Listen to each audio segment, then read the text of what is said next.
So I discovered it's actually quicker to solder these surface mount chips with a soldering iron than it is to use the hot air gun, simply because it takes several minutes to go around each one with a hot air gun to melt the solder paste.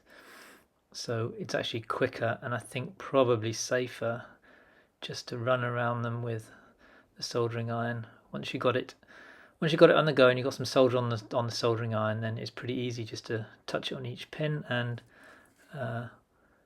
solder them all on. Obviously, if I need to desolder it, then that's when the hot air gun comes into its own, because there's no way you can heat all the pins up in one go to unsolder them. But to solder them on, it's just a case of touching each one and you get quite a decent job. Very occasionally it is possible to get two pins connected together if there's a little bit too much solder there. Trick is plenty of solder paste. These two have bridged, but I'll come back in a minute when I finish the rest and unbridge them.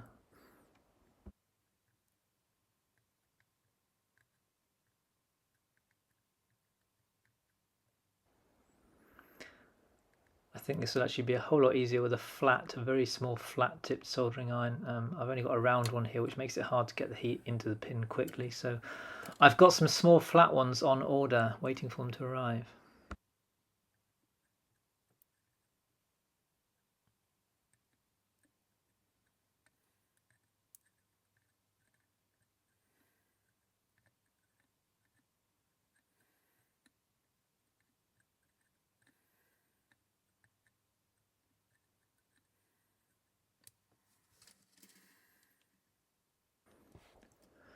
What I did do though was buy some 0.25mm solder. Previously I only had 2mm solder, and I've got to admit that the 0.25mm solder is so much easier to get a tiny amount onto the tip of the soldering iron that's well worth doing.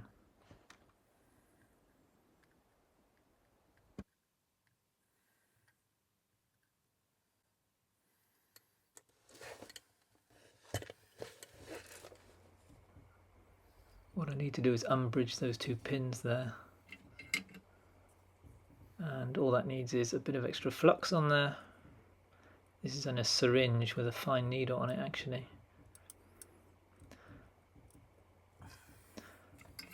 I've got a magnifier and bought a pair of the strongest reading glasses I could find, and that's actually ideal because I can see those about the same as the camera can see them zoomed in. There you go, touch the soldering iron and the flux sucks the extra solder off back onto the iron.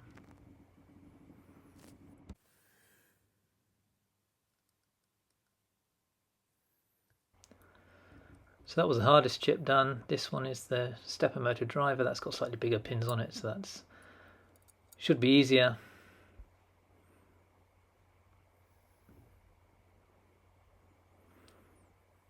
The trickiest bit is effectively lining it up in the beginning, sticking it on with the flux, and then what I discovered easiest to do is to touch two of the pins, top left and bottom right, but not the one that I want to start running down the solder from. So if I'm going to start at the top right, I'll try and do the bottom left first and then the diagonal opposite one, and then I can just run down it with the soldering iron and touch each of the pins.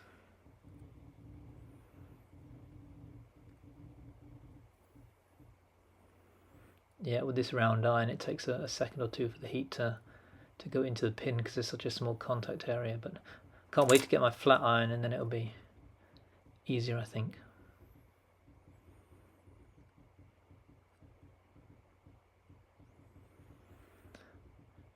I think there was enough on there the first time, but I like to see a little pool of it around the legs just to be sure, but I actually think there's enough underneath between the pin and the pad, so since I'm in no hurry, I'm making sure there's plenty of solder on there.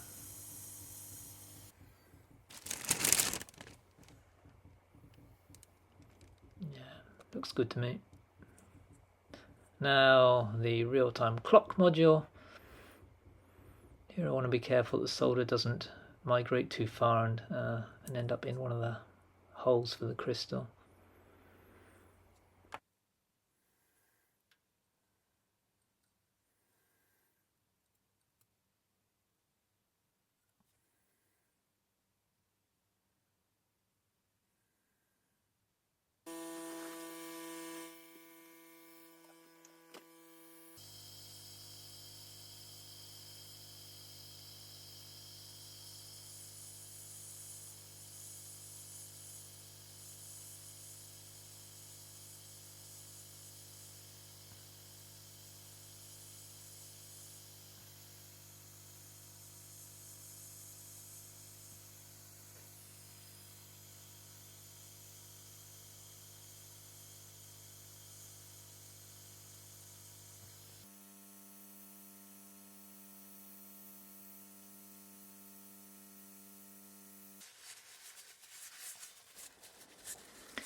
Just wipe off the excess flux. I'll clean it off properly with some alcohol later on, but just so I can see the pins better.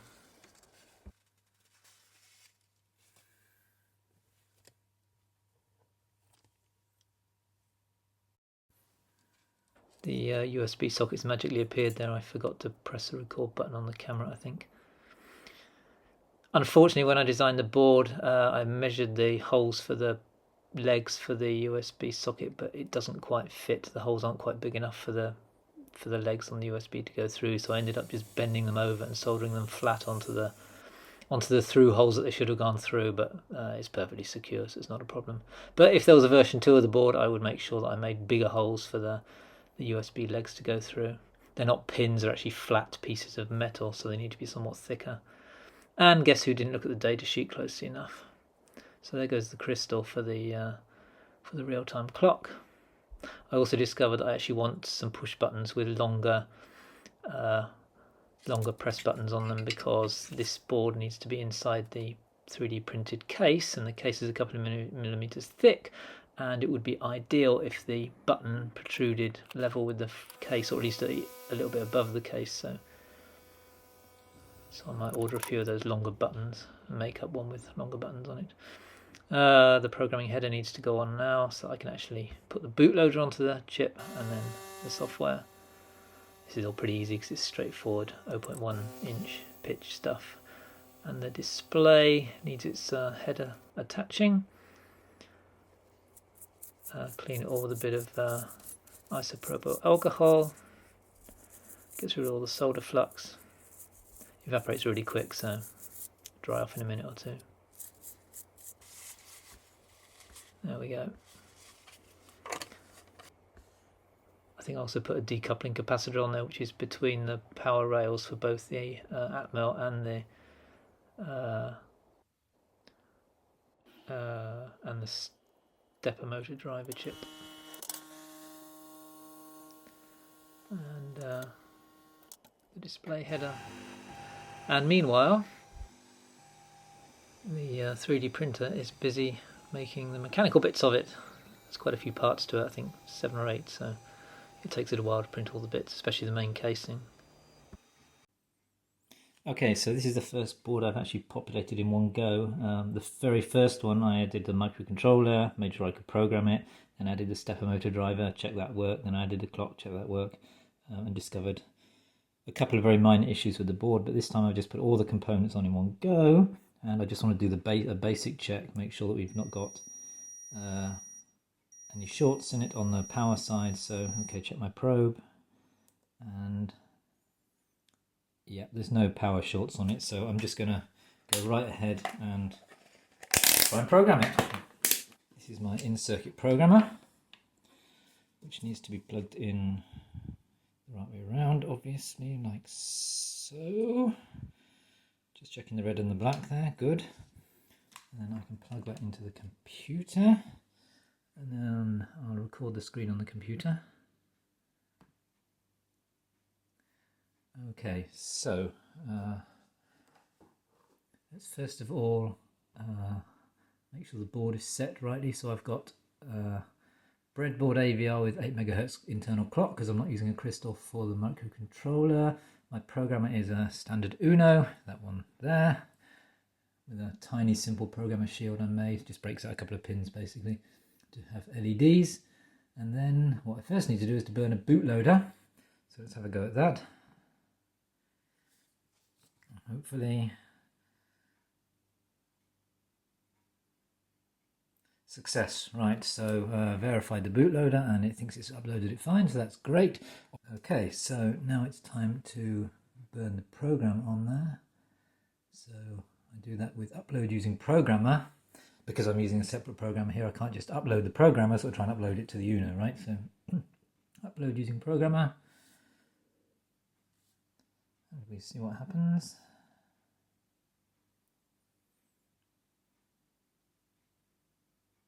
It's looking good.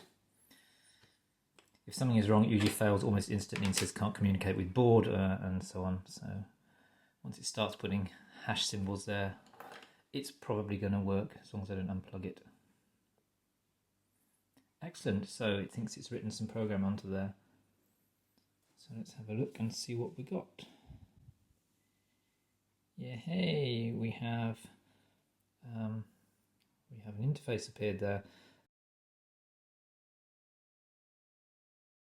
The clock always starts, the default starting for the clock is first of the first 2000 at 0 hours.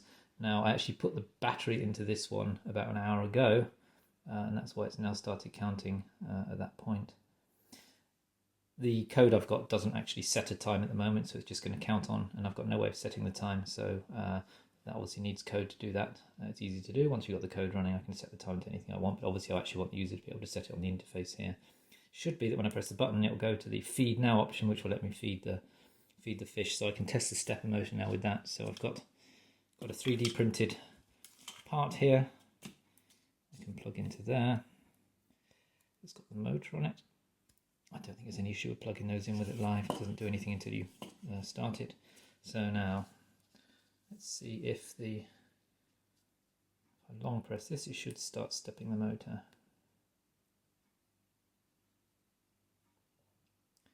It's all working good. So that's about all the testing I can do until I get some more software written.